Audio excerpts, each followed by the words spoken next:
Selamat malam teman-teman yang ada di Indonesia.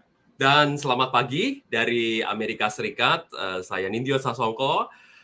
Dan bersama dengan kita ada rekan-rekan yang sudah bersembunyi di belakang. Dan topik pada malam hari ini atau pada pagi hari ini di Amerika Serikat sangat istimewa tentu saja.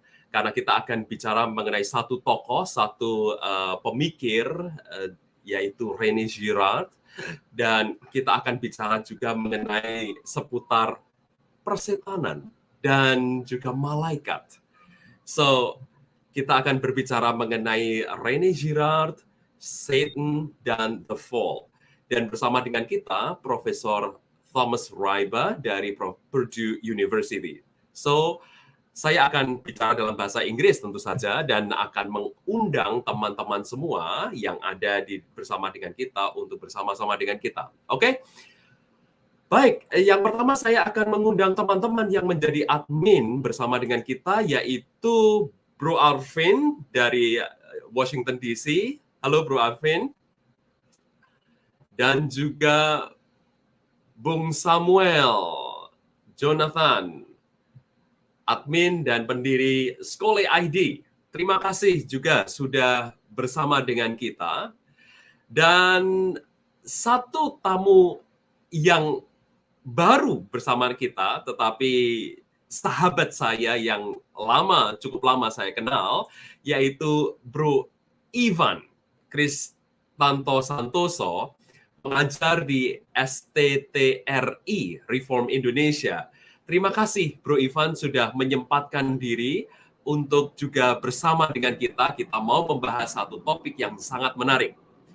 Dan Bro Ivan juga yang connect kita dengan Profesor Ryba. Ini sebuah kehormatan juga bagi Theovlogy untuk bisa diperkenalkan dengan seorang scholar.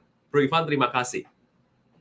So, we will now introduce to you Professor Thomas Ryba from Purdue University. Professor Ryba, thank you very much for your willingness to come by to Theovlogy. This is an honor for us that you would like to present your research, Gerard, Satan, and the Fall. Thank you so much, Professor Ryba. Thank you very much. I'm as gratified to be here. Thank you, Ninjo. And thank you, Ivan, for arranging it, organizing it. What I intend to talk about today, and as I say, it's mainly textual, so I apologize for that in advance. But it's a part of a much larger research project, which is on the Antichrist. Actually, the tentative title is Optics of the Antichrist, and it's a kind of multi-perspectival, free-ranging analysis of what the Antichrist might possibly be, taking this idea very, very seriously. But this is just a small part, and it's an attempt to address the question of the fall of Satan, but with some Girardian appreciation, but also some disagreements with Gerard. So I think that's probably enough of an introduction for what I intend to do. If you want to say anything else, I'm happy to launch into it. Sure. Two things, people. I would like to say that Professor Ryba is Director of Religious Studies at Purdue University in West Lafayette, in Indiana.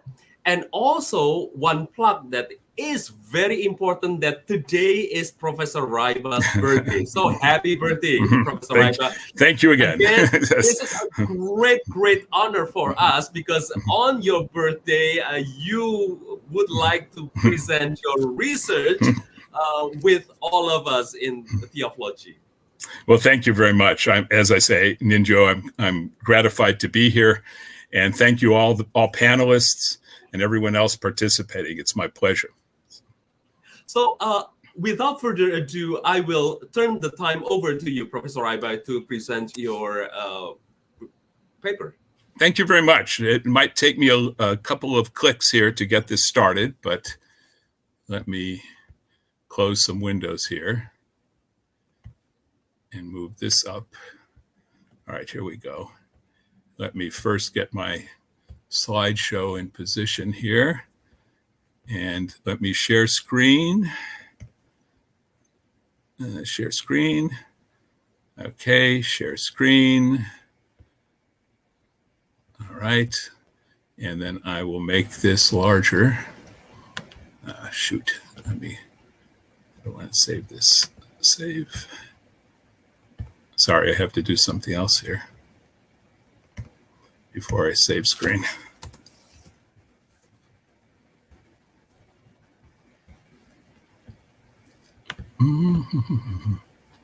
The wonders of the modern world here. Okay, here we go.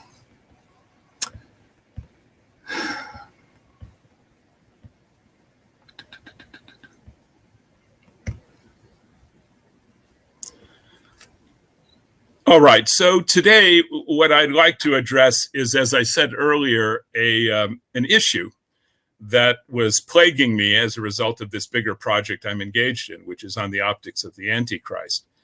And that is exactly, is there a way in which the Girardian interpretation of Satan might be made in some sense more orthodox? And that's really what... Yes. Excuse me. We could not see your screen share. Oh, okay. Let me go back. Hold on. Sure. Yes, please. Strange. Take your time. So you should click share and then share screen. Let me, okay, share audio. Wait, maybe there's a problem here. Let me go back. Let me cancel it and start again. Please. All right, thank you very much. Let's see. Share screen. Okay. And it says, don't show sharing screen. Okay. Share screen again. All right. And choose window if you can see that. Okay, window. Thank you very much. Right. Yes, yes. Here. I believe that's it. Okay, let me try this. And you tell me if it's still not. Yes. I'm in the show, it says. All right. Let me quick. Okay. Is it okay? Oh no, the other window, Professor Ryba. Oh, is the other one. The screen that this is your PowerPoint. Okay. Let me go back here. Share screen. You're in the show. I'm in the show, but the screen is not in the show. Okay. Yes. Share screen. Let's try it again. Share screen. Share screen. All right. This, well, let's see. I don't know. What is window? Okay, window. This is the one. Hold on a second. Yes, yes. Now we saw your. Thank you. Okay. Thank you very much. Great. All right. All right. I think we're set then. Yes, we do. All right. Good. As I said, this is a part of a bigger project, and actually, this slideshow I'm giving to you is a much edited version of a longer article where the argumentation's a bit more rigorous. But I think that this is probably sufficient for the hour or so I have to speak today. And I apologize if I stick too closely to the text, but it's kind of important, I think, because the argument should be as tight as possible. And if I just speak it from a number of bullet points, then I'm afraid that I will make it a lot looser and not as precise as it should be. So the title of today's presentation is The Fall of Satan, a Girardian Thought Experiment. A Girardian Thought Experiment because, as I said, Gerard has his own views of what Satan is. And I want to dispute some of those, or at least to challenge some of those, but also to offer a resolution which is along the lines of what we might call more mainstream Christianity. And then the fall of Satan, you're probably all familiar with the idea that coming from the scriptures, but also from tradition, the idea is that Satan, in most cases, theologians would say, had a preceding fall before he was the tempter of Adam and Eve. So that's what I intend to accomplish in a nutshell. And you'll see in a few moments exactly how this falls out. There are two questions that I want to address today. And one of them is I should say three questions. One of the questions is, how could a being created as intellectually and dynamically superior as Lucifer, or Satan as he's known after his fall, make such a catastrophic choice? The presumption here is that it's almost unintelligible that Lucifer could have chosen to set himself against God, to put himself in memetic rivalry to God. So the first question is, how could a being so well endowed intellectually and by power have made such a choice? And then secondly, how is it possible that Satan's choice locks him into a state of irredeemable reprobation? And here, the question is really about the question of his foreknowing, right? And then why is it that his choice positions him in such a way that he is not salvageable, that he can't be saved? And then what is Satan's strategy after the fall? Now, I should say something about the second one, because there are two streams of tradition within Christianity. One which says that everything could possibly be redeemed. This comes out of Origen of Alexandria, and it's been getting some currency in the contemporary theological world. But I'm following an older, what is generally considered the more consistently Orthodox view. Okay, so those are the three things. And then the question is, what is Satan's strategy after his fall? If Satan is locked in memetic rivalry with God, if he sets up God as an adversary, what is his strategy? And I'll touch upon this lightly, but with some indication of the direction in which that question can be answered. In this process, I'll also address what exactly it was that Satan did in order to sin, and this raises the question about what was his sin, with the intent of opening Thomas Aquinas' account of Satan's fall to Girardian memetic theory. So what I'm trying to do is really make the theology of Aquinas, and if we can call it the theology of Gerard. Gerard never claimed to be a theologian. He was essentially a literary critic, a philosopher of literature. I will, throughout this presentation, use the word Lucifer to refer to Satan before the fall and Satan after the fall. And sometimes this becomes a little bit ambiguous because we're talking about Satan retrospectively, but just bear with me. I think it's fairly consistent. The parts of the presentation fall into, again, 4 parts, not 3 parts: a discussion and critique of the Girardian interpretation of Satan, an attempt to establish an analogy between human and angelic consciousness, a description of Thomas Aquinas' view of the fall of Satan, and then finally an explanation of Satan's fall along Girardian and Thomist lines. That represents the divisions in the slideshow itself. And so what I'll first be taking up is exactly what Gerard thought about Satan and why it's problematic, at least from my perspective. Part 1, discussion and critique of Girard's interpretation of Satan.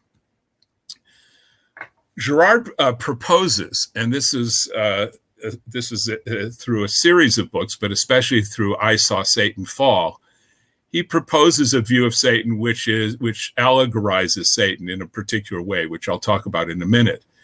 And against that, particularly in keeping with Roman Catholic theology, what I propose to do is to make a correction and to take seriously the possibility that there was a fall of Satan and that Satan is an existing spiritual being.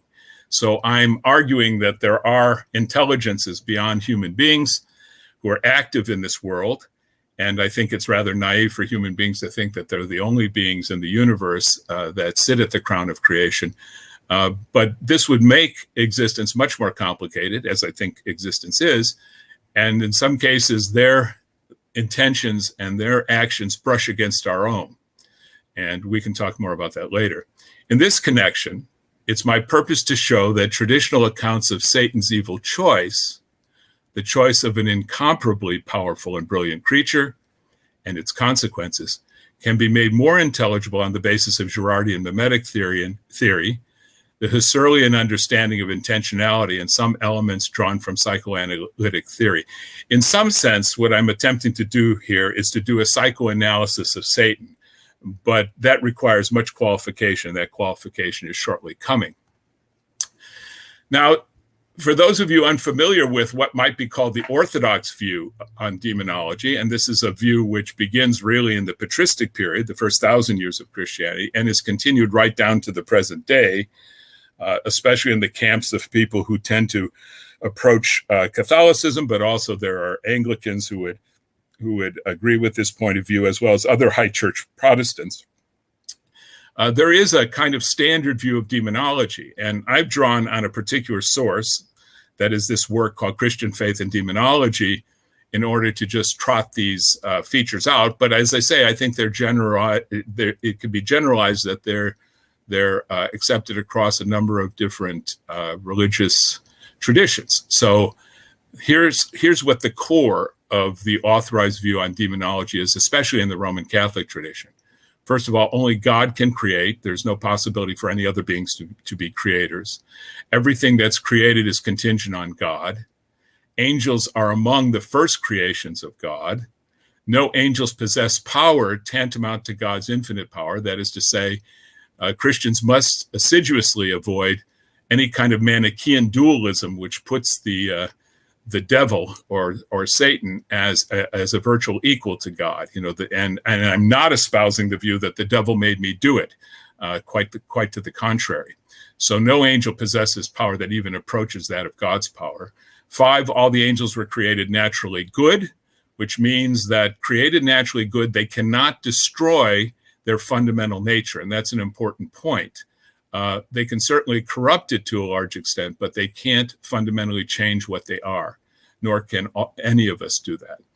And then Satan and demons are apostate angels. They were, Satan and his cohort were a group of these super intelligent, super powerful beings that God had created who fell from grace by virtue of a sin at the beginning of time. And what that sin is what I intend to investigate. The apostasy of the demons was a matter of free choice, and that the result of free and contingent acts of their wills. The fall of the apostate angels, that is to say their apostasy, was rooted in their pride or malice toward humankind. And we'll talk more about that toward the end of the presentation. The apostate angels made themselves evil. Now notice, made themselves evil. It's not that God made them evil. It's not that God removed something that made them evil. They're responsible for their own transformation, in some sense, of evil. But as I said earlier, evil is an accident here. It's not an essential change. The demons act perniciously against God and humankind. Salvation by Christ restores our freedom and removes us from the power of darkness. To sin after baptism is to abandon oneself to the power of the devil, right? So if you're a willful sinner after baptism, then you're serving yourself over. The Society of Sinners also forms a mystical body of the devil, which mimics the mystical body of Christ, and history is a hard struggle with the forces of darkness until the last day. Finally, 15, the demonic reality, that is to say, numbers 1 through 14 above, remains an ultimately inscrutable enigma, although I'm trying to make this enigma a little bit more intelligible, though God permits it in so much as it serves his designs and ultimate end. So those are the features that you should know as background to many of the things I'll be saying today. These are the assumptions, you might say, and I'm sure that in some cases, some of these assumptions are not clearly represented in what I have to say, but nevertheless, these hover behind the presentation. All right. What is the problem with Girard's interpretation of Satan? And here, I have to say that what struck me when I was reading Girard, even for the first time, but I've thought a lot about it since that, was that he wants to straddle two different kinds of views. And one of those views is Bultmann's attempt to demythologize the New Testament. And the other view is a kind of naive biblical literality, taking the text in a way which is crude to say the least. But I have to say that if this is a spectrum between two possibilities, Girard is kinder to biblical literality for some reasons we'll see very quickly.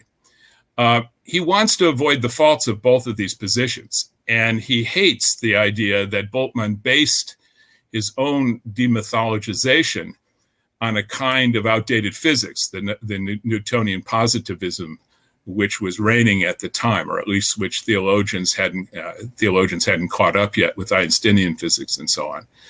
And he also hates the fact that Bultmann is really a temporal chauvinist. He thinks that everything that has been produced in the modern world is superior to the past. He tends to cast the people of the New Testament in a kind of primitive light. Also, what this entails is that then there's a denial of the supernatural in the Gospels. And this follows from, so one might argue, Bultmann's own schooling in Kantian thought, but I'll just leave that aside for a second. But also, what he really objects to is the passivity of theologians who are caught in a double bind, as he puts it, and that it renders them discomfited by literal readings that do not sufficiently desacralize biblical violence, but they're also unwilling to accept naive anti-supernaturalist presuppositions of Bultmann's project. So he sees that theologians are in some sense in a quandary. They don't want to desacralize biblical violence, right? They don't want to call it evil, but at the same time, right, they don't want also to accept the Bultmannian project. So there's the quandary. He attempts to steer a course between these two views and to solve the problem. I think, to be fair to Girard, this is compatible with what we might call the authorized view or the Orthodox view. But it doesn't preserve the literality of that view. Right? And what this means is that at times Girard's presentation of Satan sounds as though it affirms Satan's personal existence, but actually it works as ideogrammatic or nominally allegorical. And by that I mean he takes all of the effects of violence in the world and gives it the tag of the name Satan, and then says, yes, it's personal. Satan is personal, but it's you who is the person. What I want to dispute is that is enough. I think that we can have it both ways. We can say Girard is right about that. We all do act satanically when we engage in this kind of violence. But at the same time, there is another being, right? A supreme being, not supreme, but superior being, Satan and his minions, who are also acting, right, in a way which we would consider evil. And they interact with us to some extent as well. And my view is that what Girard's really doing is remythologizing the understanding and then treating it allegorically. Now, why that's bad is because Girard sees myth as inescapably related to violence, that myth is a veil that covers the violence, gives excuses for violence whenever it pops up. So the question is Girard then engaged in a similar veiling of a different kind of violence, a violence of other kinds of beings who are active in the world? From the standpoint of biblical scholarship, Girard's creative interpretation of this idea is not uncontroversial. That is to say, Satan. Working from narratives of the New Testament, Girard sketches the following portrait. Satan is the mimetic double of Jesus. Jesus recommends imitation and modeling of himself, as does Satan. Mimesis, imitation here, is viewed as neutral, yet the permanent occasion of sin. How it is enacted determines its valence, determines what kind of sin it is. The difference and how it's related to other things. The difference, however, is that Jesus establishes its positive valence. He recommends docile imitation, imitation in the spirit of childlike and innocent obedience, imitation in which there could be no rivalry because there is no acquisitive desire in God. Satan, on the other hand, sets himself up in an impossible rivalry with God, and is thus emblematic of mimesis' negative valence. Okay, so in a nutshell, that's what Girard says. But then the question is, well, what is Satan? Well, the mimetic negativity of Satan puts Satan in a kind of synonymy with the word scandalon, right? Scandal, which is a stumbling block. So Satan for Girard becomes a stumbling block which so lames humans that further stumbling is unavoidable. And the more we stumble, the more crippled we become. This is the pattern of all addiction, as well as the morbid competitiveness, which is the root of violent imitation. Well, all of this results in a degenerative spiral of competitive scandal. But it's a degenerative spiral which does not result in what we might expect to be the outcome, which would be complete anarchy and consummate mutually bloody violence. But it's by the scapegoat mechanism that it becomes a self-organizing system, one which reflexively makes better the violence it is instigated. And here, Gerard does not appeal to grace, as far as I can tell, at all, but to scandal's own self-regulation to explain the fact that scandals also restore order. The idea here is that when people are engaged in this incredible competitiveness, especially when a hierarchy is very flat, they always choose something to vent their anger on, right? To lynch or otherwise enact their violence on. And then that scapegoat relieves the tension for a period of time. And in fact, the individual often results in being divinized. It results in the individuals being divinized. Against the traditional reading of these passages having to do with Satan, Gerard explains the paradox of Satan casting out Satan is intended as a reality, not an impossibility. Here's where Gerard is really very interesting, but at the same time very challenging, because he says that Satan indeed casts out Satan. That does not seem to be suggested by the New Testament passages. But anyway, this accords very nicely with his notion of the scapegoat sacrifice, right? The idea that a violent release occurs in a murder, typically, right, of the one who's being scapegoated. And he argues that there's certain titles for Satan that contribute to this understanding. Father of lies, accuser, murderer, Satan. Now, the father of lies especially is someone who also accuses the innocent. And as lying accuser, he unjustly selects innocent victims. And in turning the lambs of God into scapegoats, he not only brings scandals on them in the eyes of others, he murders them. When murder is sacralized, then a temporary détente is achieved. Without a close reading, it might seem that Gerard, in thus speaking about Satan, wants it both ways. On one hand, he uses language that seems to express an acceptance of the robust hypostatization of evil that the tradition authorizes, though choosing to give the meaning of Satan a new memetic inflection. On the other hand, he seems to treat Satan as reducible to violent human mimesis. But it is clear from his various qualifications that this is simply appearance. Gerard speaks in a way he does because he construes biblical talk about demons within the limit of what C.S. Lewis calls a Platonic myth. Then taking the New Testament as myth, I think, in those passages, which is kind of contrary to the way in which he typically treats the New Testament. He construes Satan as no more than a nominal allegory. For Gerard, Satan can be reduced to both a personification of the violent and sacrificial principle of order, as well as a personification of the non-sacrificial and violent principle of disorder. How one is to put these two aspects together consistently, Gerard does not explicitly work out.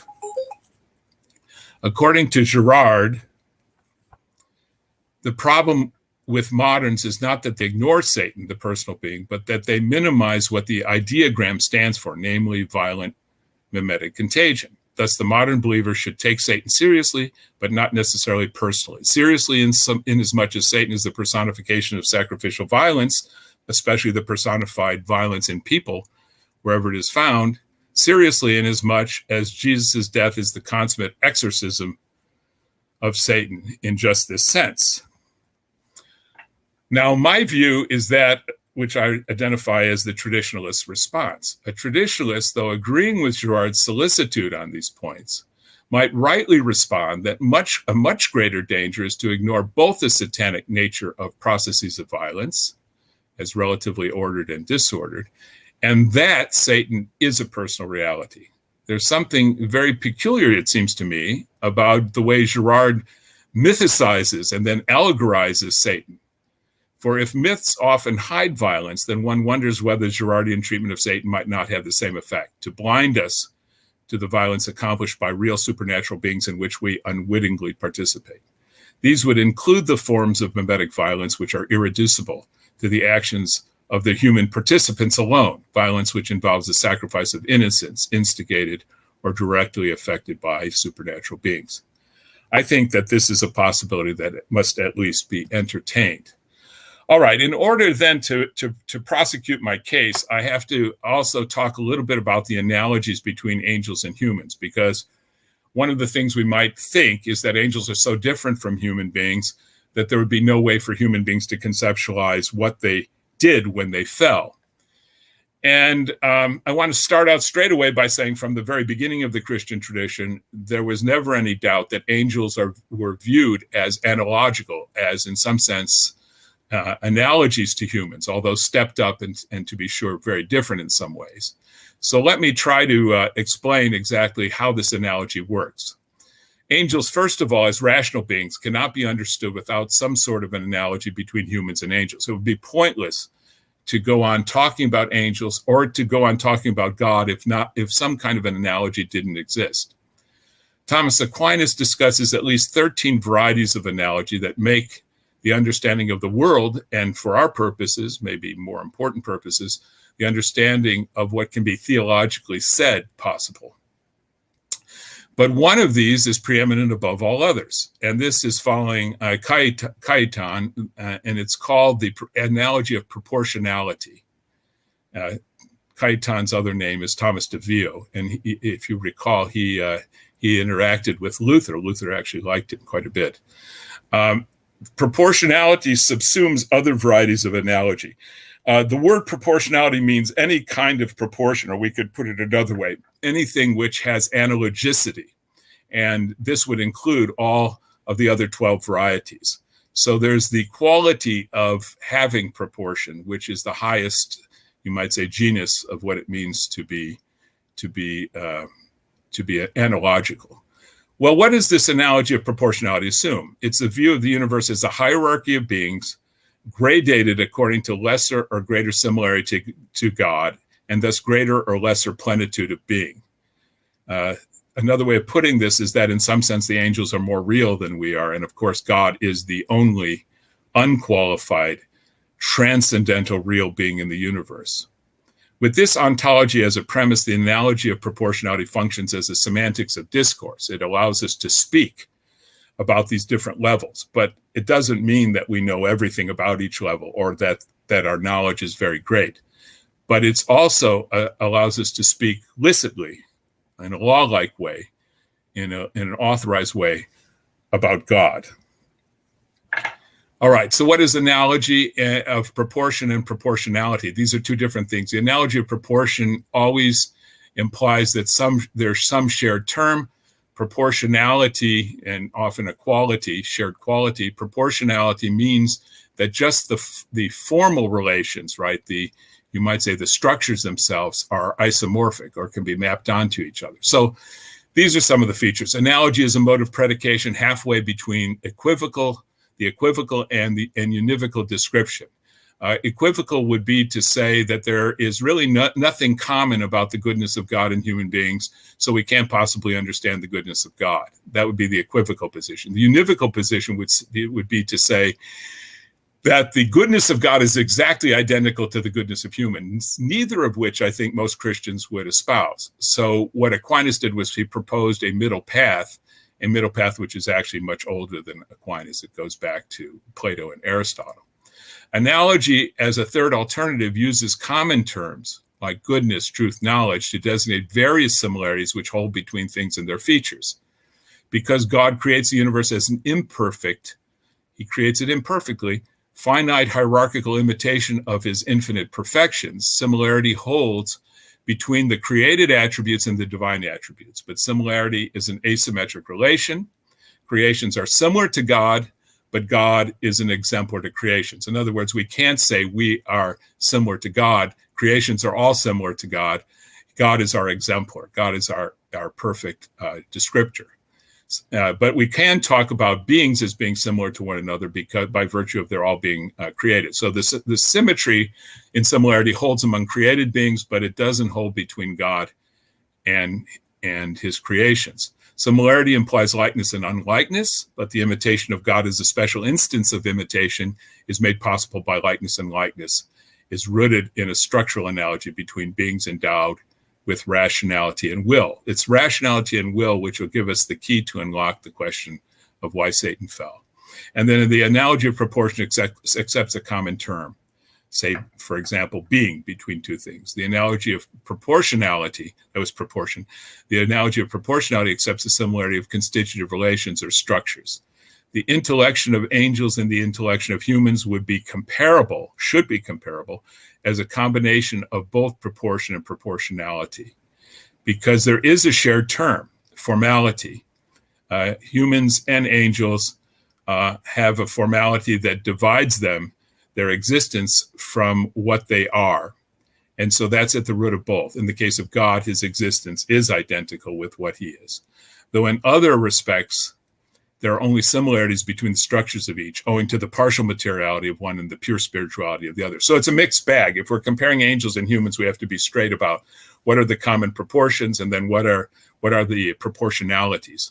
Though God is at an infinite distance ontologically and epistemologically from his creations, this doesn't diminish proportionality between him and them, because we know that he created them as likenesses, and because the appropriate understanding for the kind of likeness in radical difference, proportionality, is not nullified by ontological or epistemological distance. This is an idea that comes out of Jewish theology as well as Christian theology, namely that there's a little bit of God in all the order of the universe.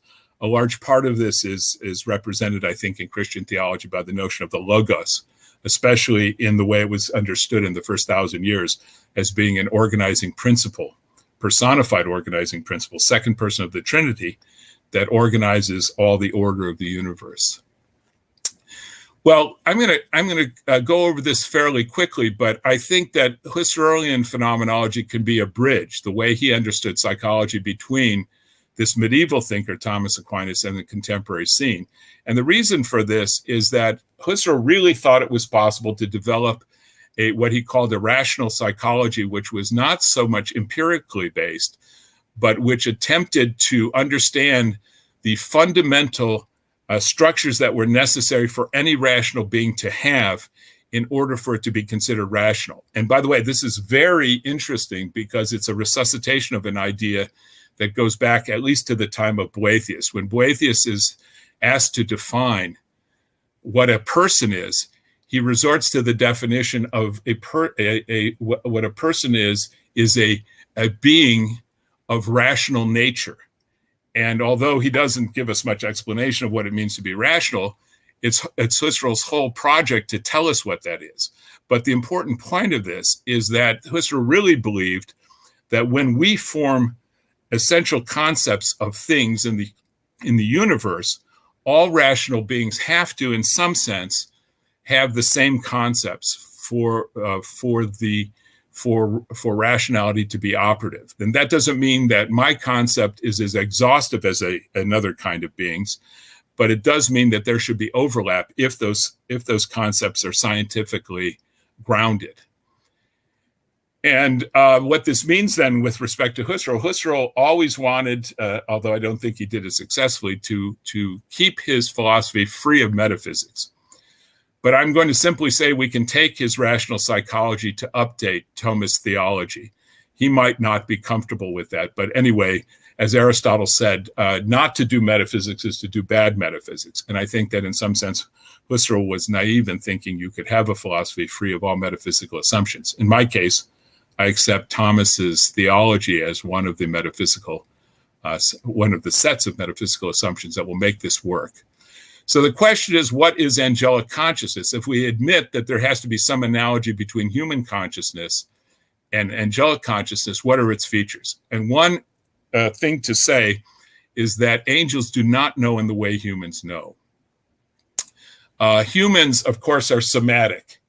And Thomas has a very complicated, what we might call ontology of mind, which describes exactly how sensations deliver the formality of an object. I don't have time to go into that. But the important point of this, and this is what unites angels with human beings, the view of Thomas following Aristotle is that the knower, in some sense, becomes the known.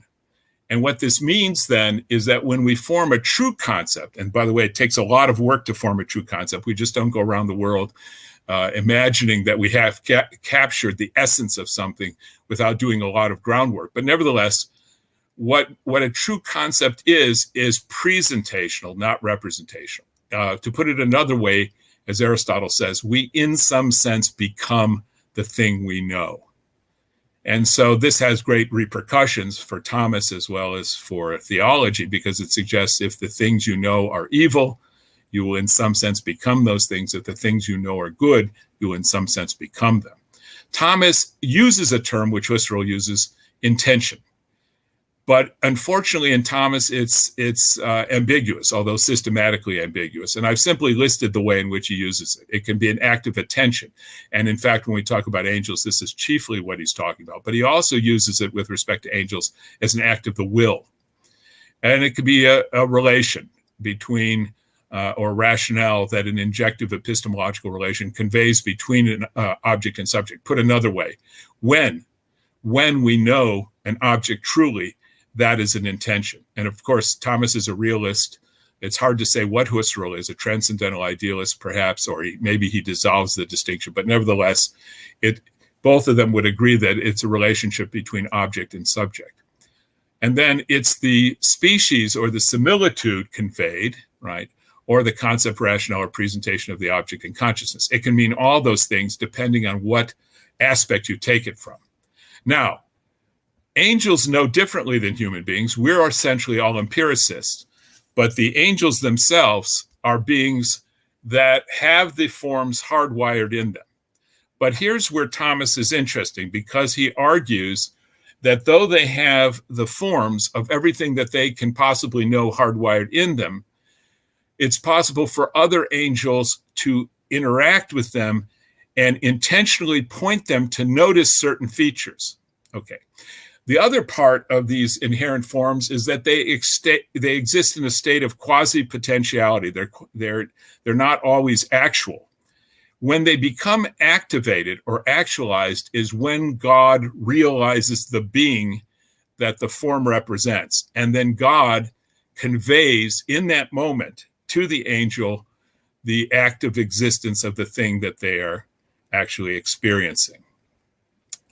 The angels, by virtue of being in a state of grace and also forming this hierarchy, represent a series of levels of the understanding of God. The lower angels do not understand God as well as the higher angels. The higher angels understand God very well, but not in a comprehensive or circumscript way. So, of course, God is inexhaustible in who he is and what he is. And so consequently, even the highest angels do not have access to that. As with humans, right, the case is then that angels know intentionally. But the way that they know intentionally is by having their attention directed in one place or another toward one essence or another, as God as the other angels illuminated, but also as God realizes the being that the actual essence conveys. So my point is that even with angels, the knowledge is presentational, but it's presentational in a different way. The angels did not have to discover the essences of things. They already have them hardwired into them. But when those essences are lighted up by other angels, expanding the knowledge of lesser angels, or God realizing a being in its existence, then the angels make an act of judgment which realizes that this thing indeed exists. Whatever an angel knows, it knows with certainty. As an existent other is presented through itself. The instrumental presentation, natural and supernatural realities through and to angelic natures, is what allows Thomas to compare angels to mirrors or different of different composition, each reflecting reality. But this is a little bit deceptive, because really it's not that the light is reflected, it's that the light is present. Okay, well, anyway, I make an argument that you can say that you can match the angelic congenital forms up with the noemata, right? And then you can say that the angels have a set of actions, the noeses, by which they decide, judge, and value the various essences which are hardwired into them. So how does Thomas explain Satan's fall? I had to say all that because it sets up what Thomas wants to say about Satan's fall. Thomas raises the question of Satan's first sin because of the apparent incomprehensibility of the doctrine that an angel as perfect as Lucifer could commit a damning sin. Thomas works out the answer based on the analogicity of will and desire in intellectual beings. Thomas notes that it is impossible that Lucifer was evil in nature because, like all creatures, he was originally created good by God. Secondly, the evil of demons cannot be found in the disordered subordination of spiritual goods to carnal goods because Satan is not carnal. So when we talk about Satan sinning, it can't be because he went after some lesser good other than a spiritual good. And in fact, Thomas thinks that he was well aware of the highest spiritual good, which is that of being in union with God. What remains is that demons can only be evil by their spiritual wills. As originally created, the angels were appetitively ordered by appetite to divine wisdom, supernatural and natural. Now, here's an important point. They were not fully graced in their original state. And the argument is that before Satan fell, he had not yet achieved the heights of beatitude. He had not yet received the grace necessary to have union with God. And natural, it's part of their nature. Even though what's called obediential potency to perfecting grace was not actualized, obediential potency is like the back door to a computer program. The idea for Thomas is that God has always allowed in all created things a certain number of features that can be tinkered with. And it's this way that he acts supernaturally, but never to violate the will of a free being. So when they sinned, they must have sinned against divine wisdom, and to sin against divine wisdom, their sinning had to be an act of will because they were not ignorant of how they were ordered. Thomas thinks it's impossible that any intellectual being could have been any supernatural being, any kind of intellectual being with unclouded certainty to perversely will an evil end in itself. The only possible act of will for angels in their original state would have been to will a lesser good in place of divine wisdom. So he allows that there could be a kind of lesser good. And so he draws the inference then, so that accordingly it must be said that the first evil of the demon's will was not that he willed evil simply. This is not the perverse will or cert evil of Kant. He willed what is simply good and pleasing to himself, but not, however, as following the direction of a higher rule, divine wisdom. In other words, put it another way, he didn't want to follow God's rule as to how he should achieve the ultimate good. In order to answer the question, he takes up a common inference based on scriptural premises, namely that Satan's sin was the desire to be equal to God. He answers this inference in the negative. He says Satan could not have willed to be equal to God because he would have known that that's impossible. Also, it was not impossible for him to desire equality, for such a desire to be fulfilled. It would mean a substantial change in himself, so that he would have to desire his identity while desiring its negation, understanding he could not be changed, but also in his nature, he couldn't be both things at the same time. Nor, for that matter, could Satan have desired anything that he lacked in his natural constitution, because from the moment of his creation, he was naturally perfect and understood this as the kind of being he was, though potentially susceptible to supernatural perfection.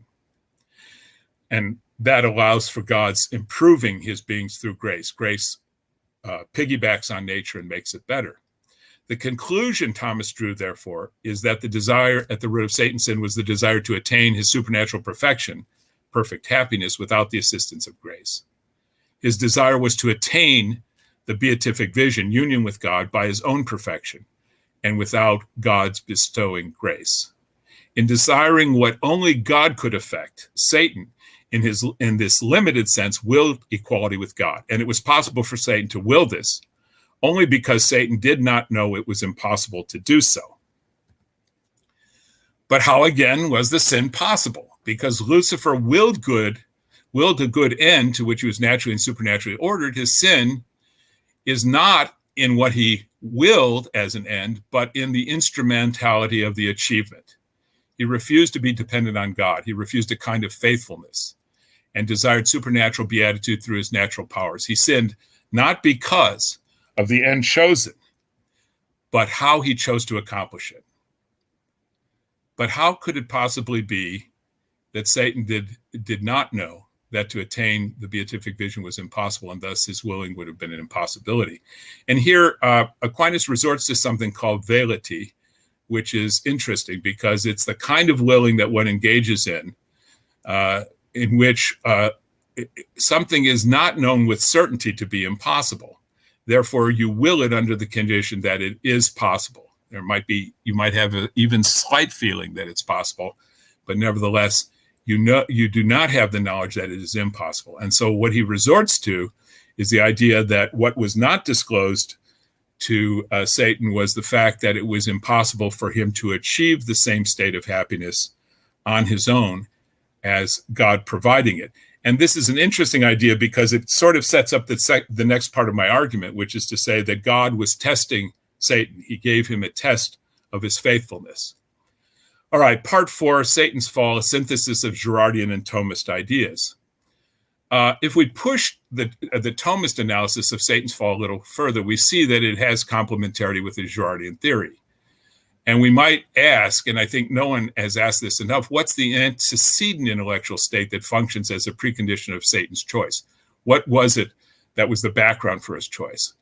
And then secondly, we can ask about the consequences of Satan's sin and whether some contemporary psychoanalytic and Girardian notions might not shed light on it.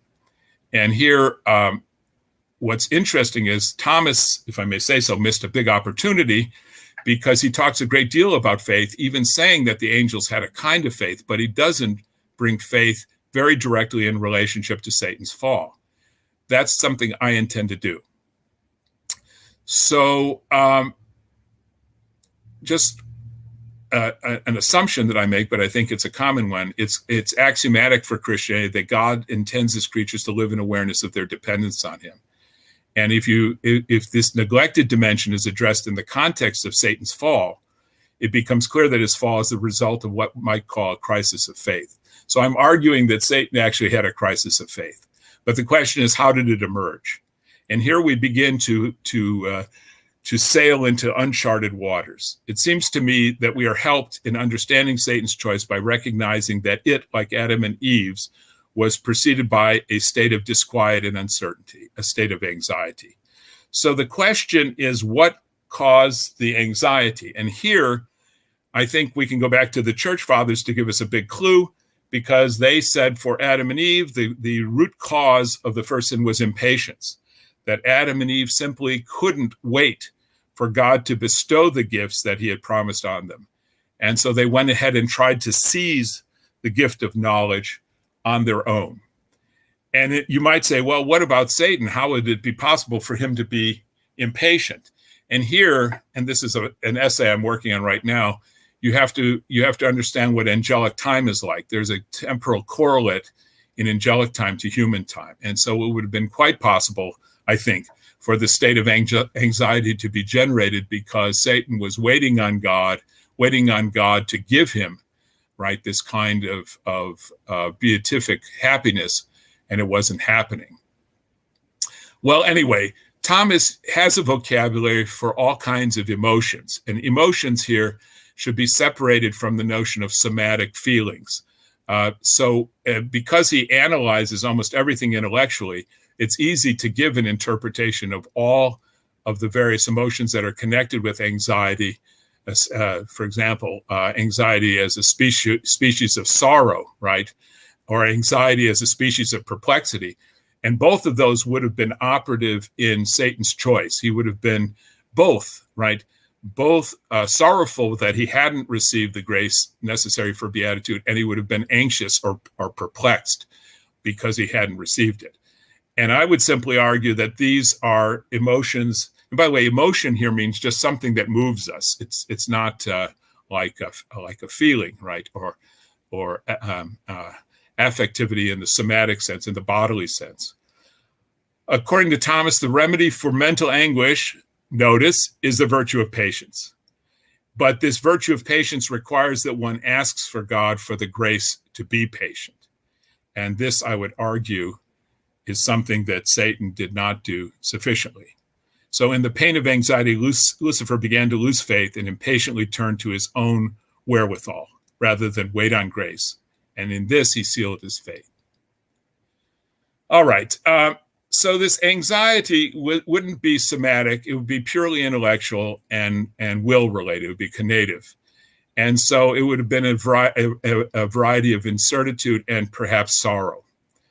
And I would argue that this was a state which you might say created a disequilibrium in the consciousness of Satan at the beginning, and that the consequences then result, right, in something that Satan does to himself. And here, I argue from Fourth Lateran Council that Satan made himself evil, that what Satan did was that he engaged in a reflexive annihilation or a self-induced pathology. And here I would compare it in human beings to the splitting of a personality and then to one of the one of the parts of the personality going to sleep. He cuts himself off from grace by his choice, and this automatically has a series of consequences for him. It diminishes his power of precognition. He must rely on natural knowledge of the cosmic horizon without subsequent gracious illuminations. After his last illumination before the fall, anything about the future would be known only as pre-apprehensive probability. This is said explicitly by Thomas. He would no longer have certain knowledge of the future. And also, any kind of direct insights into the workings of human will would now be withheld. That can only come from grace.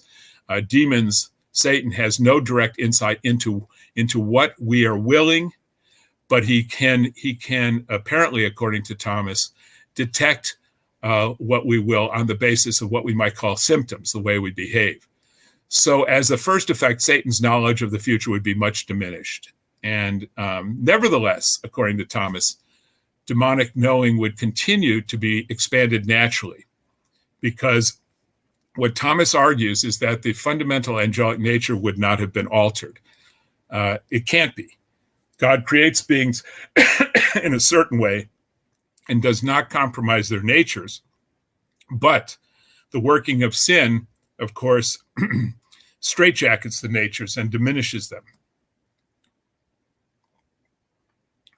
Secondly, Satan's desire for beatitude would be blocked in the instant Satan willfully turned from God's grace. And I would argue that this blockage begins synergistically as autonomous and heteronomous, that is to say, God is cooperating with it. But then it's reacted to autonomously. So he becomes livid, angry in the response to God's withdrawal of grace.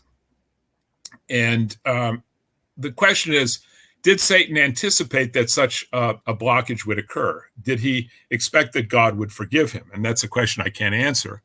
But nevertheless, you can make the argument that in the process of being blocked, he acquired, right, the demonic analog for anger or rage. And rage, again, is not somatic. Psychoanalysts would call this a narcissistic wound. So in some sense,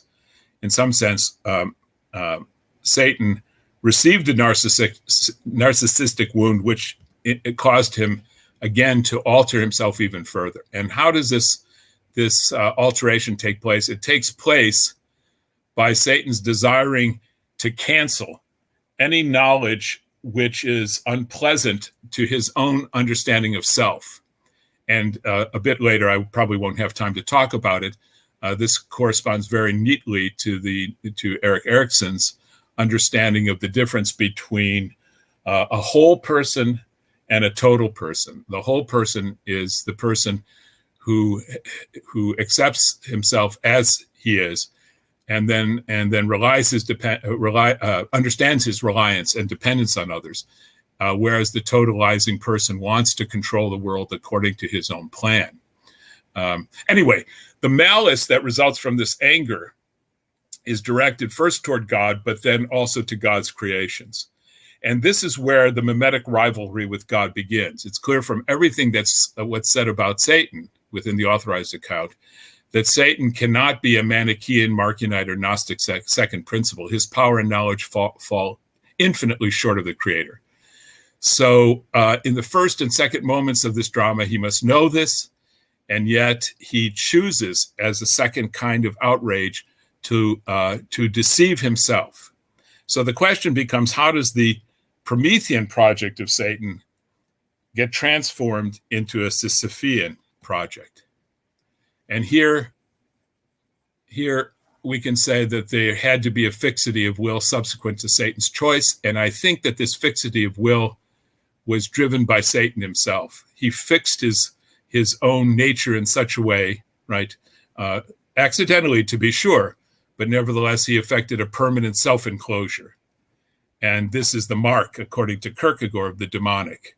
And it's also a mark of psychopathology, according to psychoanalysts. Okay, well, anyway, you can read, and I'm happy to share the slides with you after the presentation's over. You can read what Erik Erikson has to say about this. He has some very interesting ideas about the difference between individuals who are healthy and who are whole, and those who try to totalize.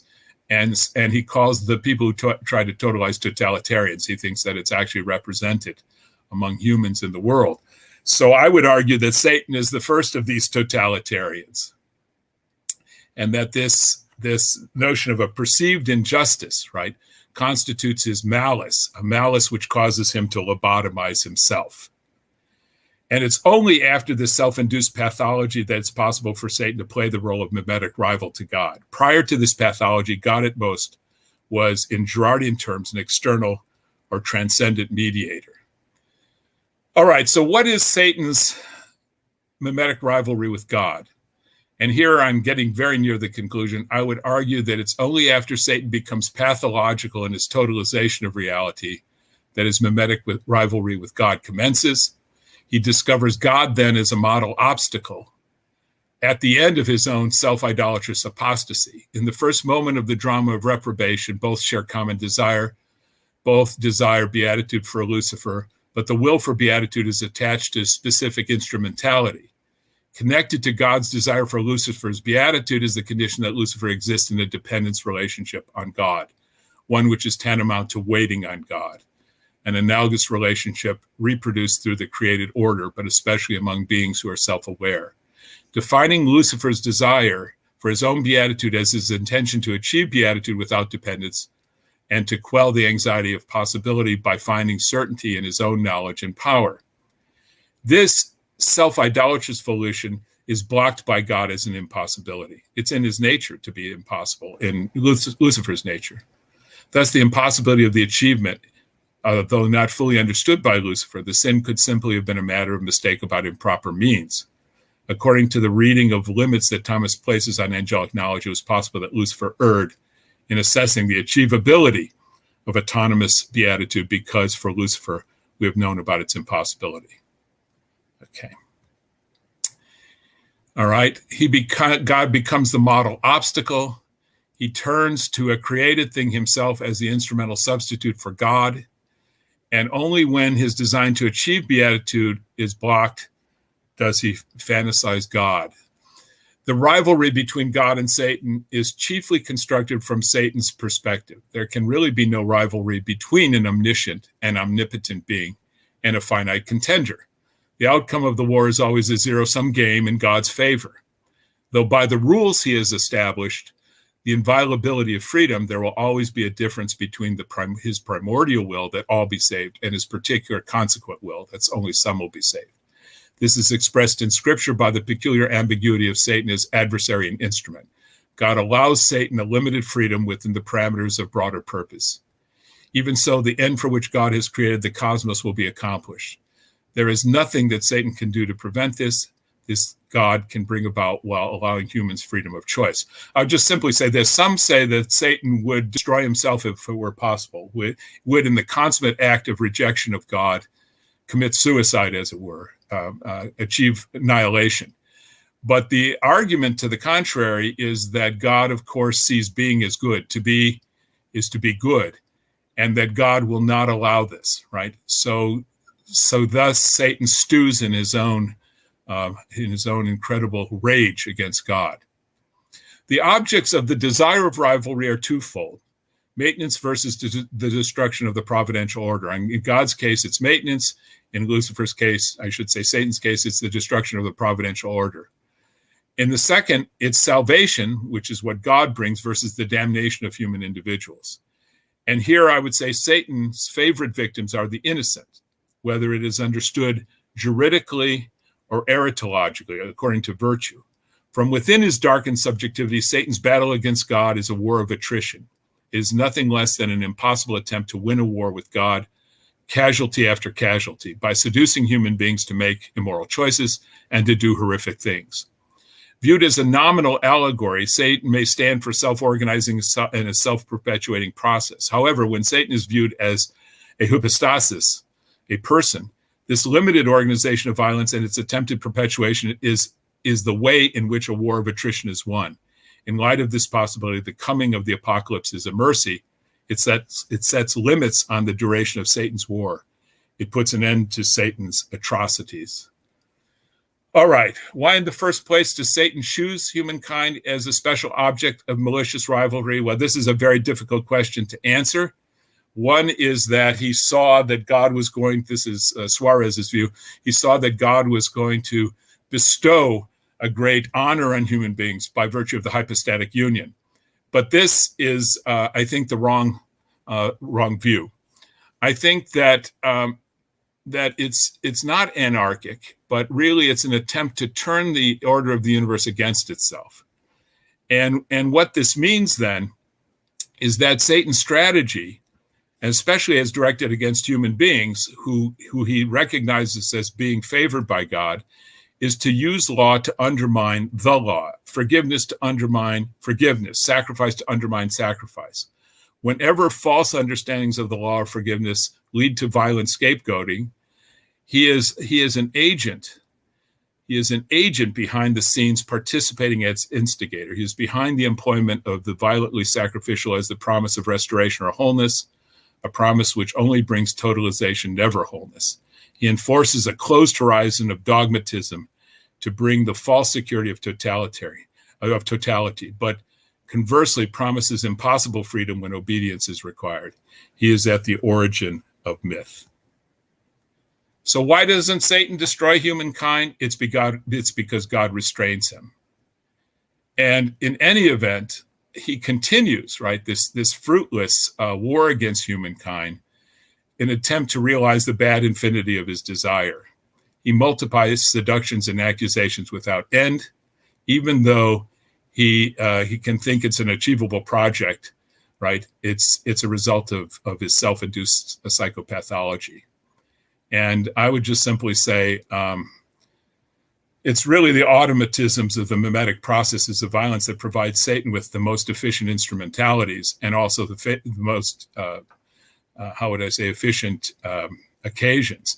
And this is based on the sin of human beings. Whatever role he plays in the physical and metaphysical disorder of creation, his most favorite disruption is indicting the imperfection of human actors and using this to drive them to despair and perdition, even in the face of God's love for them. Thank you. I think that's all I have to say, which is more than enough, I think, and I'm happy to address any questions.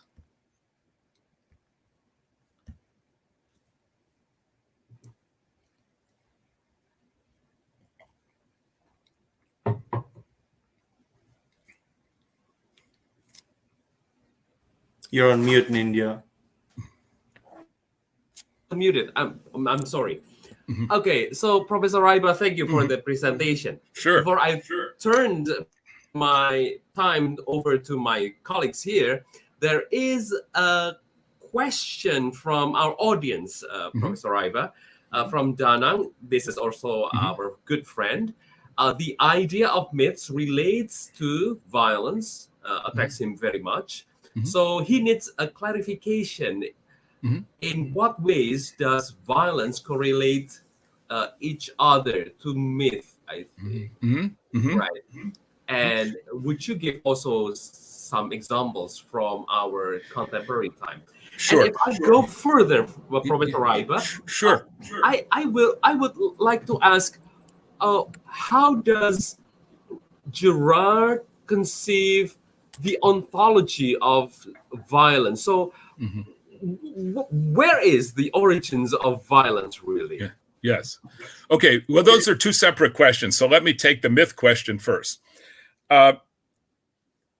You have to make a distinction in Girard's thinking between myth before Christ, myth after Christ, because what Girard thinks is that the secret veiling that myth accomplishes, right, the fact that innocents are chosen as scapegoats, is no longer operative in the modern world. So the way myths are constructed in the modern world, it doesn't seem to correspond exactly to the way in which myths were constructed in antiquity. So how were they constructed in antiquity first? They're constructed in antiquity in the following way. Girard thinks that at the origins of humankind was, and this is the origin of violence that you were asking about, is the recognition that when a community, very often a community with a compact hierarchy, where it was possible for all to compete with all, right? And where individuals were striving against one another, where social tensions were very high, they discovered that in a murder, right, by murdering one of the individuals, that the anger was quelled. And of course, this probably operates on a number of different psychological levels, but the very fact of the shedding of blood then dampened down the hostilities of one group, or I should say of the group, the internecine group, the mutually bloody group of all against all. And he argues that over time, the recognition, you might say by a sort of empirical process, at least this is my understanding, it becomes then ritualized, right? It becomes a kind of scientific method for controlling violence. So that then over time, it's not an individual from the group that becomes singled out as the murdered one. And of course, there's some evidence that in early human society, the king was often the one who was scapegoated. Well, of course, anyone in power wants to shift the responsibility to another kind of person. What happens in human evolution is it's often an outsider, right? We know that in ancient Greece, it was often a person from outside the community that would be feted for a year, treated like a king, and then as a substitute, you might say, for the king, scapegoated. Or it would be a person who has some kind of obvious defect, right, which made them suspect. Now, the second part to this, and by the way, I don't necessarily personally buy all this. I mean, I think some of it is more fanciful than others. Some parts are more fanciful than others. He argues over time, because the scapegoat affects this transformation of the violence of people, right? It quells violence, that the victim himself, herself, itself, whatever, becomes sacralized and raised to the status of a god. So what he argues is that what we find in all these ancient mythologies of dying and rising gods, even before Jesus Christ, indicate a probable real event that took place, and the way in which that real event was dressed up in order to sacralize the dying god.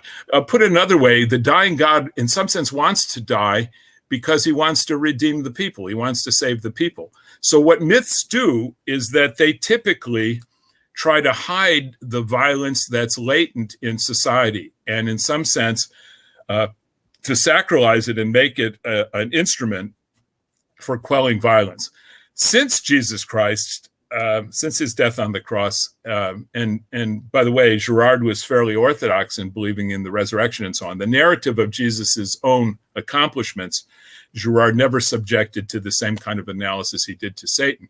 But nevertheless, he thinks that since Jesus Christ, the cat's out of the bag, so that any attempt to create a real myth that endures, will eventually have holes poked in it, right? People will say, aha, you're just assuming an innocent victim. You're taking on someone who doesn't deserve to be scapegoated. And so he argues that by, in effect, proving that there can be no real scapegoats, right? And by the way, we're not talking about people who justly deserve punishment, maybe for some heinous crime they committed. He's talking about real innocents who just by virtue of some peculiarity are chosen as scapegoats. But, okay, having said that, it's also clear that Girard anticipated the very culture we're living in right now.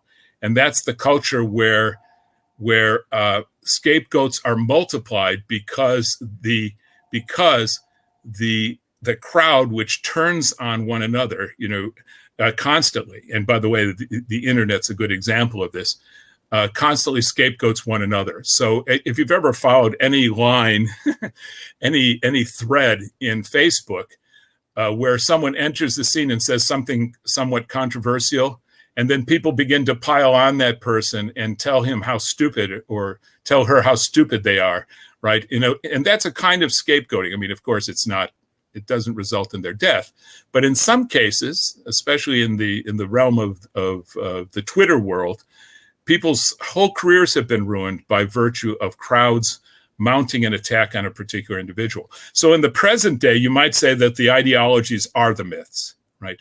These ideologies that we pit against one another to use to scapegoat one another. So to turn, if you happen to be, I don't know, in the United States, if you happen to be a Republican, then you're demonic, you're evil. There are no Republicans who are good. That's in a way the mythical approach. Or conversely, from the Republican point of view, that the Democrats are the devil incarnate, and they're engaged in all kinds of insidious behavior. They really have no milk of human kindness in them. It's all deception. That's another example, right? So you have this, and by the way, this also confirms what Gerard said about memetic doubling. When you have two people involved in a competition, they often engage in the same strategies to counteract one another's accusations. But it builds and builds and builds. And of course, Gerard thinks that because we don't have anything like the ancient scapegoat mechanism any longer that works, the ultimate will be apocalypse, that will essentially annihilate one another. It's not a very cheery view. Now, people would say he was an old man, and as you get toward your latter years, as I'm finding out too, you become more cynical about the younger generation, about new conveniences, about many things. And so you could say he was just an old fart toward the end of his life. But the fact of the matter is, this is what he thought. And it's certainly, it's something that I've reflected on a lot. And since I'm interested in apocalyptic literature, I find it a fascinating view. I don't know whether that touches all the bases, but that's my best attempt. So. Well, thank you. So I will give the time to Arvin if you have comments or questions, please. Thank you for the talk. It's a very creative paper with a lot to unpack. It'll take me several reads to unpack all the various angles. Certain things that I really like, I think the expansion of the use of intention in Aquinas, Angelology, where he uses intentions to kind of explain how angels move. Yes. They're focusing on certain aspects. You're using a Husserlian concept of intention, which is very interesting, and you use it maybe connecting to anxiety to kind of explain why angels fell. And in that sense, it makes sense because even though angels are not composites of matter and form, they're still composite of act and potency, right? For Aquinas. And therefore they're susceptible to this threat of non-existence. And that's what that's what you're kind of touching. Yes, absolutely. When you touch into temporality, Aquinas also says, well, why was there a time that he was Lucifer and not right away Satan, right? Because it's a single act that self-determines, yet there's this kind of time gap where he's thinking around. Exactly. So your proposal touches on all these things. But just my question is, when you propose anxiety, I'm rather concerned because when I think of anxiety, I think of passions. Right. I think of being moved away from an object that I fear, right? Passions being moved towards or away from something. Right. But the angels don't have sensitive powers. Right. So how do you formulate this aspect of angels having anxiety? I think that's the part that I don't quite get. I think the classic mystic answer is by looking at pride, right? Like he sees the good in himself and he turns, towards himself. But your proposal is still this anxiety. Aquinas did say that the two sins are pride and envy. So the envy part really works with this Girardian mimicry. But I'm having trouble with the anxiety piece. If you could help me. I think you've hit the nail on the head. I think that's the hardest part to explain. But let me try to suggest some things which weren't in the paper. One of them is that that this notion of anxiety is, of course, related to duration, and this is why I'm working on the part on temporality. So to put it another way, Aquinas is very clear that God does not disclose everything to the angels, right? And so that he leaves them in a state of suspension. He expects them, and he says this at one point, to be in faith to him, right, before the fall. And so I would argue that, however you measure angelic temporality, the duration in which Lucifer found himself was such that he became impatient. He expected God to give grace when God wasn't giving it. And that constitutes the anxiety. But let me give you an illustration. This is, I don't know that this is a real world illustration, but it's certainly a trope in literature as well as in movies. It's, and by literature, I'm thinking of like the science fiction novels of Isaac Asimov. You give a robot one command, right? And the robot is said never to harm human beings, right? Right. And yet you give the robot another command that the robot will be unswervingly loyal to its master, right? And I'm thinking of the movie Forbidden Planet here, right? And at one point, Morbius says to his robot, kill them, right? Kill them. And the robot can't do it because he's been given two contradictory commands, right? The contradiction, the perplexity is the anxiety. It doesn't sound like anxiety the way we somatically experience it, like the anxiety I had before giving this presentation. I always have anxieties before anything I do. But anyway, it's not that. It's not somatic. It's not in my body. It's the perplexity of what do? I can't figure out what the issue is here. Often when we're trying to solve a problem, I think we experience this, and it's more intellectual than it is somatic. We always have somatic correlates to everything we do. So I would say something like that, but I don't know whether that works perfectly or not. But I would argue that I think Thomas thinks that perplexity is an intellectual issue, which has, to be sure, bodily correlates, but it can exist in its own right. And I know I had an experience. I can't say what was going on. This is an algorithm, of course, but years ago, my brother-in-law, ex-brother-in-law, who is a very brilliant electronics engineer, physicist, really, he built one of the first desktop computers. And so he came in and had me play a game against it, which was the game of Go, right? The Japanese game. I had never played Go in my life, right? So he explained the rules to me very briefly. And so in the moment, I knew what was going on here because he was my brother-in-law, and I knew this was a challenge of some sort, and him being as brilliant as he was. So I thought, well, what would happen if I just sent my pieces off randomly and didn't proceed in a way that was strategic, right? That could be anticipated by the machine. Well, it turns out I wiped every piece off the board. And it was just by accident. Once I got to the end of a row, I was able to clear the row. And he was crestfallen. He was chagrined and said, "Ooh, I guess I have to increase the difficulty of the program." Well, I never played it again, so I suspect that he couldn't increase the difficulty of the program. Anyway, this is just a series of commands. But if we had an intelligent being that was trying to figure out, say that the assumption on the part of that intelligent being was that you would be rational in your behavior, and then you behave in an utterly irrational fashion, that constitutes a perplexity and anxiety, I think. And I think in a curious way, Satan is the Memetic doubling of God in this sense. Because God made him anxious, he's attempting, and of course it's impossible, to make God anxious by doing all these randomly chaotic and crazy things. Can I say one other thing about the problem of evil?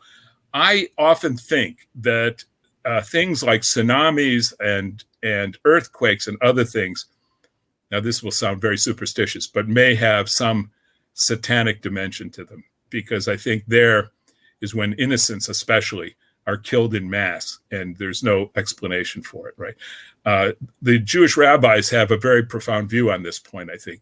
They say that humans, of course, are responsible for most of the evil in the world. And then some of the evil, which is identified as natural evil, of course, are just matters of human stupidity, right? If you build your house on a floodplain next to a river that floods every year, you will lose your house. So what's the solution? Build it on higher ground. That's not God's evil. That's the way God's designed the universe. But the third alternative is there could be interventions at points in the universe. And of course, some of it could be entirely random. But I suspect that there are also forces at work that are greater than we are that we don't fully understand. And I would say I don't call them supernatural, I call them preternatural, because technically they are natural by virtue of being creations, right? Only God is supernatural. But anyway. No, thank you for the explanation. I think it really works when you put it as an intellectual anxiety, in the sense that in the hierarchy of angels, it's the one that knows the most, in the sense Lucifer. Yes. But embedded with the most amount of knowledge, he's the one who's got more conflicting info, perhaps, so to speak. Yes. Because of the temporality issues. So in that sense, it works perfectly with that twist. And he would be most conflicted, right? He would be, because he knows everything in the natural order much better than any other being does. But he's not privy to God's supernatural agency, and he may not even know fully everything about the universe. He knows a lot, but he may not know everything. And of course, Thomas has them actually involved in the processes of nature, which is interesting to me. I don't know what I would do with that exactly, but yeah, thank you. My pleasure. All right, Sam, and then Ivan.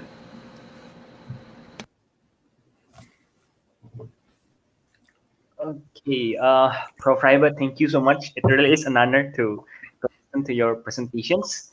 And yeah, I'm taking a lot of notes. I mean, it's really insightful for me, considering I grew up in a Protestant household. So to listen a lot of things about angels, demons, and of course, Thomas Aquinas, it's really like, oh, so many new informations, and yeah, thought-provoking for me. And to listen about your proposals regarding to read this in Gerard, yeah. So it's really fun and insightful for me. But maybe I only have one question, and it's more like I'm trying to clarify what's in my thoughts. So before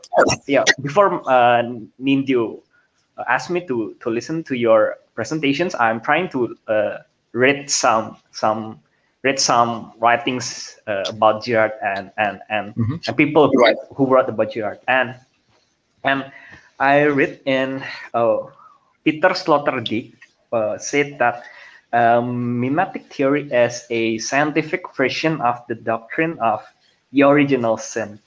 And is it cool for me if I'm saying that what you're trying to reject or trying to complete, I could say, is this idea of scientific explanation, which for you it's some kind of a form of naive and anti-supernaturalisms, and also something that the denial of the supernatural. I mean, is it this idea of scientific explanations that you're trying at the end? If I'm listening well, that you're trying to remythologizing. Am I right? Yeah, okay. So that's my clarification questions on my thoughts. Thank you, Prof. Ryba. Yes. Oh, yes. Very good. Yeah. First of all, let me say something about theology. The tradition I come out of views theology as one of the oldest sciences, right? We don't talk about theology as though it's scientific any longer, but I think that it is. But also we have a lot to learn from other sciences we would not want to adopt whole cloth Thomas's physical theory of the universe. I mean, which is essentially, well, it's Neoplatonic and Aristotelian. It's a hodgepodge. We wouldn't want to adopt that. But there are certain features of his metaphysics which I think are fully adaptable to the present time, right? I think this act potency distinction is a useful one. I don't think it's fully worked out even by contemporary Thomists, but anyway, I won't say much more about that.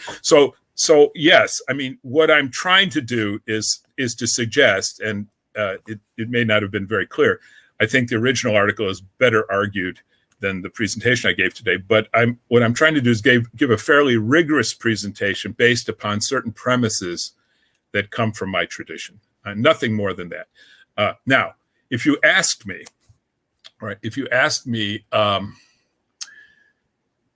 what's the proof for the existence of demons, right? There, I would point out that there is a Girardian who's written a very good book, or Goulian is his last name, on demon possession. But the interesting thing about that book is that he only handles examples of demon possession that have already been explained psychologically. There is a vast literature on demon possession, which some of it which is very careful, which comes from many different religious traditions. And so, to take an example, demon possession itself as being one of the evidences, I don't think that that's been adequately addressed. I think most people write it off without actually studying cases. Now, you asked me a question, though, about Gerard at the very beginning, and would you repeat it? I'm sorry, I've lost my train of thought here because I was answering the last part about theology. I'm just trying to clarify whether you're trying to complete or trying to reject these scientific explanations of the original sin. That so you're trying. Yes. So you're trying to remove like that. Am I right? Yeah. Original sin is the issue. I mean, I think that's right. But this claim that Girardians make, I think, is problematic. That the Memetic theory fully explains original sin, because that would be to reduce original sin to violence, right? But I think there's a deeper root to original sin, and I think it's idolatry. I think self-idolatry precedes violence.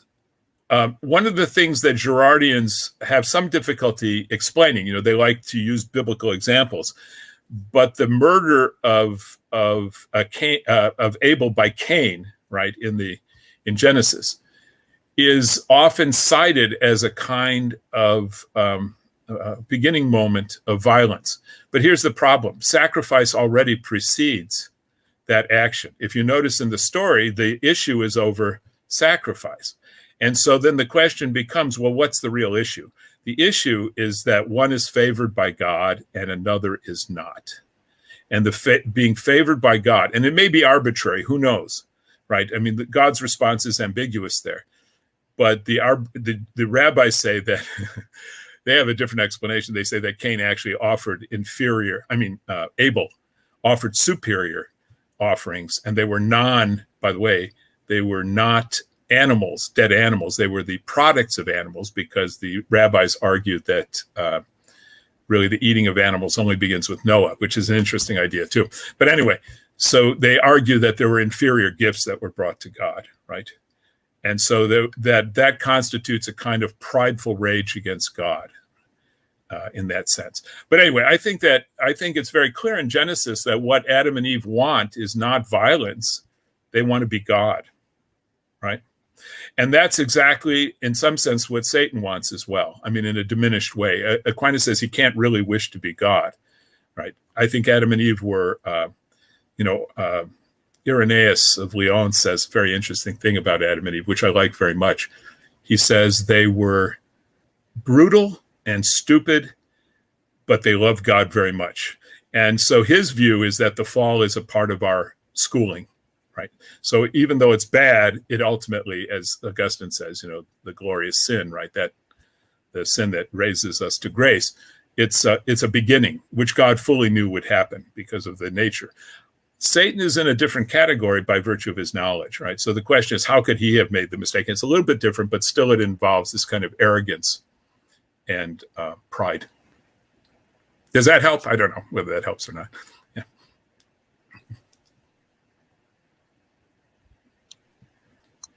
Yeah, it helps very much. Thank you, Prof. Ryba. It's really helpful. Thank you. Sure. My pleasure. Well, now last but not least, Ivan. Well, I'm no philosopher, so I won't pretend to be one. My question is more from a theological point of view, I guess. Sure. So you may be able to offer a theological insight to what I would be asking you in a short while. I guess my question is, some Protestants would say that since the fall of Satan wasn't in the Bible, right? Why do we care about it? But having said that, I guess the scriptures presume the fall of Satan, right? Unless we believe that sin was created evil. Yeah. So if we don't believe that, scriptures, I guess, presume the fall of Satan.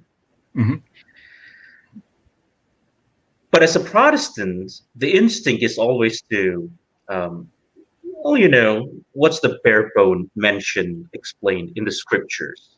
Sure. So the question to you is, if you can, and my question is not because I disagree with what you just presented, the traditional Catholic view of the fall of Satan. I don't disagree with that. I think it's a fascinating explanation. I think it makes a lot of sense to explain it that way. But I guess a Protestant's tendency is most of the times asking, what's the bare bone? Since this is not in scripture, what's the minimum that we should believe about the fall of Satan? To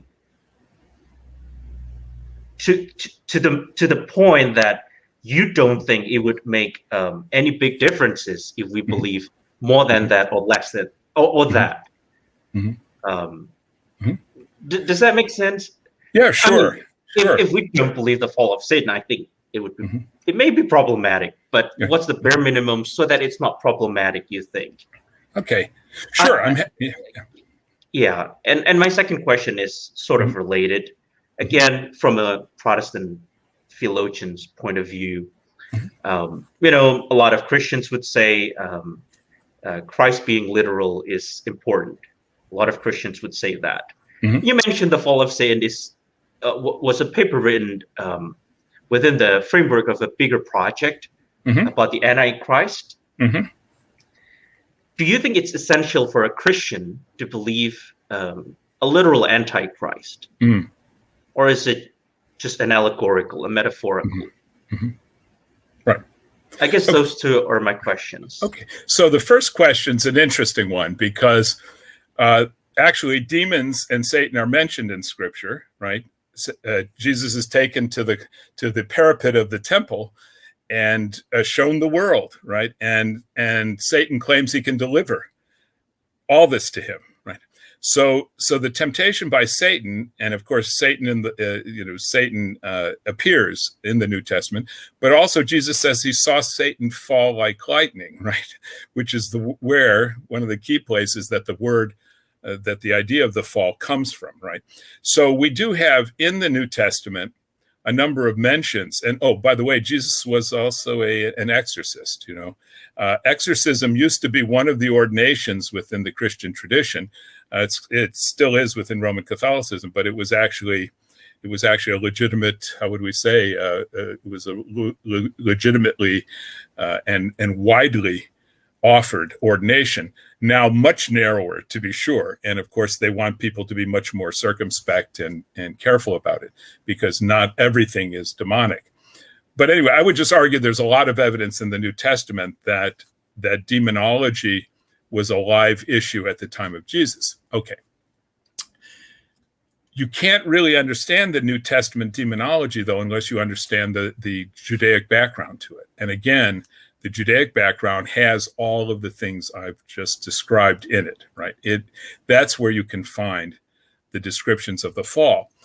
When we move into the patristic period, the patristic fathers, that's redundant, but anyway, the patristic fathers were the ones who knew the tradition and that the tradition was transmitted in the context, right? So they were receiving a tradition which is carried on. They weren't inventing this stuff for the most part. Yes, when they do theology and they try to figure things out, they're inventing new solutions. But the basics of the idea of a fall, it's all there, right? It's all there in the earliest history of the church. So I guess my answer is it's a question of what theological tradition you want to follow. You can say that they were all wrong about that and that the New Testament, these were primitive, silly people. Why believe in demons? Jesus was never tempted. That was his own mind. He had fasted too long and he was a little bit lightheaded. You can say that, right? But the only alternatives are that if there is a Satan, that he was a second principle created evil by God, which poses more difficulties, or that he was a creation and he, in some sense, deformed himself sinfully. Okay. So that would be my answer. Of course, we all come from different traditions, and some of our traditions are very dense with old ideas, to be sure, and some have pared away those ideas. But I would simply say that it seems to me that at least for 1,000 years or so, everyone was on the same page about these realities. And these were not stupid people, by the way. The New Testament writers are not stupid people. The patristic thinkers are in many cases brilliant people. They're acquainted with all the philosophy of their time. The question is, how do we update it? Updating is more my concern. I don't mind the ideas at all. I'm not credulous about this stuff, by the way. I don't get up every morning and maybe I should say a prayer to ward off the demons. But the fact of the matter is I don't think that it's silly to imagine that there are such things. And I'll give you an illustration. And this would be in accordance with Ignatius Loyola. He talks about uncaused ideas that pop into our mind. And he tends to think of these uncaused ideas as having one of two sources, from God or from the devil. And there are, as far as I can tell, phenomenologically, there are such things, right? Horrible thoughts that you have, which seem to come from nowhere. And you say to yourself, where did that come from? How did that? Now you can resort to the hypothesis of a subconscious or something. That's fine. But I suspect there's more to it than that. But your second question, Ivan, repeat it again one more time. Yeah. Could I ask a follow-up question to my first question? So sure. I think for a lot of traditional Christians of many stripes, I wouldn't say of all stripes, maybe some traditions are fine with that, but for traditional Christian of many stripes, presupposing the fall of Satan is essential. Mm-hmm. I guess if I would rephrase my first question, what's the bare minimum we can believe about the fall of Satan that it would not be problematic? Right. Do we need to believe how Satan fall? Well, how Satan fell? Yeah. Or just to assume that Satan fell. Yeah. Yeah. Well, that's kind of like asking, what's the point of theology? Right? Why don't we just believe the New Testament and what it says and not ever ask a question? But across all platforms, across all denominations, that when you hear a sermon or a homily, what's the minister going to do? Give you information about why this was said the way it was said, right? And some of that's historical, but some of it is theological and philosophical, right? We draw analogies about how humans have always behaved, and we use it to interpret the text. We have to. There's no other way. So it's, I suppose, I'm always confronted with this question. I would like to be really modern and hip and simply suggest that so much of the New Testament is old-fashioned and should be discarded. But every time I start thinking that way, I begin to think, that's a fairly arbitrary judgment. And many people have made similar judgments through history and have been wrong. So I think you take it at its face value. Certainly, these people in the New Testament lived in a time where most of the things happening were much more vivid and real to them, right, than now. Because I can't say that I've personally known one person I would call possessed. I've known some very bad people, but not any that I would say really were possessed. Although I did have a woman once come to my office and talk to me about, demonic persecution, which is a category within exorcism. And I took her very seriously. She had come from a family of spiritualists who had been engaged in communicating with the dead, and did many other weird things. And it seemed like, from what she narrated, evil followed her. She was very sensitive to this whole issue. But I can't say I've known anyone who is possessed. I don't want to know anyone who is possessed, to tell you the truth. But do I think it's possible? Yes. And especially in reading about exactly the best attempts to describe the mechanics of it seem to me to be sensible. Even the ancient writers on it suggest that they didn't have a physiology like we have, but they suggested that these beings were operative on brain regions, which is interesting to me. They wouldn't have said brain regions. They would have said plucking the strings of consciousness. But anyway, it strikes me that that's not impossible, right? Especially as people are beginning to argue that consciousness may be quantum, right? So why not have certain regions susceptible to some kind of energetic influence? I don't know. I'm just speculating here. But your second question. I hope I didn't come across as suggesting that I don't believe in the existence of Satan or no. It's a legitimate, most of the New Testament. No. It's a legitimate question. It's a good question, because a lot of people don't. They don't see any point in it, But to me, a part of the problem of evil is solved if we allow that maybe, as C.S. Lewis put it, right? Maybe we live in a backwater. We're not the center of the universe. We're in a backwater, and all these things are going on in the universe around us, and we have no clue as to how big the drama is, right? This seems to be suggested in the book of Revelation, right? What's going on in heaven is also going on earth in some sense, in the striving between humans. And of course, you have the very beginning of the book of Revelation with the angels of the churches being addressed as though there's an angelic hierarchy set over the churches themselves. Now, you might say it just means messenger there, but that's not how it's been interpreted for the longest time. I'll just say one other thing, and then I need to know what your second question was. It was Baudelaire, and I think this was ripped off by C.S. Lewis. Baudelaire said, the greatest trick of the devil is to convince you he doesn't exist, right? And to make everything look as though nothing, right? Nothing is demonic at all in the world. Gerard, to his credit, recognized that human violence looks demonic, but he didn't want to assign it the cause that I want to assign it, in part. Not fully, we're responsible for much of the violence, but in part, I think there's something else acting there. Yeah. Even Karl Rahner said that there were, as he put it, crypto heresies. He said, and these crypto heresies function as a whole, even though the people within them don't organize themselves, right? So it's a spontaneous order, but it's being directed from another point. And he's generally considered to be kind of a left-wing thinker in the Catholic tradition, but he had a great respect for the idea that there could be demonic influence. Okay, second question. I'm sorry. Yeah, my second question was, a lot of Christians would think that the belief in the literal Christ is essential to the Christian faith. Absolutely. Do you think that the belief in the literal Antichrist is essential to the Christian faith? But having asked the question, I think I would like to give the freedom and flexibility to Nindyo if you think time is short and you want to open the studio for audience question. That would be fine. No, I think this is a perfectly fine question. So I would turn to Professor Ryba to answer your question. Yes, it'll be a short answer.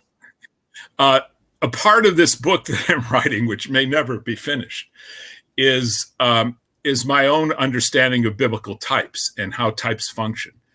And the way biblical types function, I think, is as collecting structures. So it's kind of like the scaling of a pipe, right? You accrete, you get more insight into the nature of what a particular biblical type is by watching the stratification or the levels, right, of addition. And if you go through the scripture, it's clear the scriptures are constantly, they're very intertextual in suggesting that there are other figures that preceded Jesus who were, you might say, forerunners of the Antichrist. I mean, the Pharaoh's an obvious example of this. Herod would be an example of this.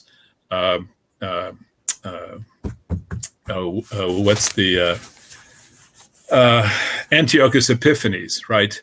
In the book of in the Maccabean books would be another example. So you can't. The book of Revelation is the hardest book to understand in the New Testament, I'm convinced, because it trades on so many presumed antecedents. All right.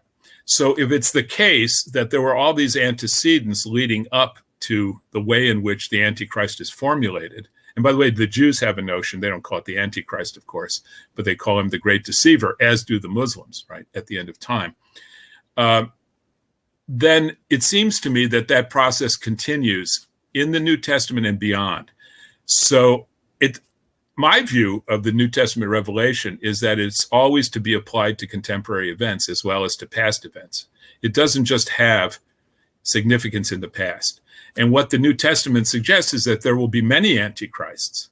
We're all little antichrists in some sense, insofar as, we misbehave in different ways. But there'll be many antichrists. But I do think it'll culminate in one big antichrist, yes. And I think by that time, there will be sufficient data, if you pay attention to the scriptures and read the signs of the times, as they say, to figure out who he is, right? But that implies a Bible-educated community, right? People who actually read the Bible and understand how that typology develops through time. I mean, it's to me very interesting. So Nimrod, Nimrod in the Jewish writings is a good forerunner to the Great Deceiver at the end of time. Anyone who persecutes the people of God and who has certain traits. I have this all worked out. I have a chart, even with probabilities based on the emergence of traits. So it's kind of, I don't want to say it's kind of pseudoscience, but anyway, you can actually take the traits. If you identify certain traits, you find them repeating themselves, and some of them are more prominent than others. So I would argue that it's a core periphery structure there. Some things are bedrock and some things are less probabilistic. One other thing, historically, though, people have engaged in stupid speculations, right? And I don't want to suggest that those speculations are all good. Like, will the Antichrist have a wounded eye because there's a legend that says that? Will he have red hair? All that's irrelevant to me. I could care less what he looks like. It's like speculations about what Jesus looked like. More important is the what we would call the dominant features, the features of character that'll be manifested. So, yeah. That's my answer. Okay. Yeah. Ivan, you want to respond to Professor Ryba's answer? Well, I guess, is it essential, you think, to believe in the Antichrist at the end of time, to the Christian faith, you think? Well, is it as central as belief in Jesus' death and resurrection? No, I think not. But it is in Scripture. And so it's a question of what you make of Scripture, right? If you think, some people would historicize it and say, oh, that's past. Oh, it was Nero, right? Or Caligula or some emperor. You can historicize it that way. But I don't think that's the way the churches from the beginning understood it. They don't mind the revisions. It's always somebody saying, oh, yeah, Trump is the Antichrist or Biden is the Antichrist or whatever it is. And then, of course, we pass beyond that. Oh, the world didn't end, so it must not be the final one. And yet, there are probably things about both Biden and Trump that suggest anti-Christian behavior or anti-Christ behavior. So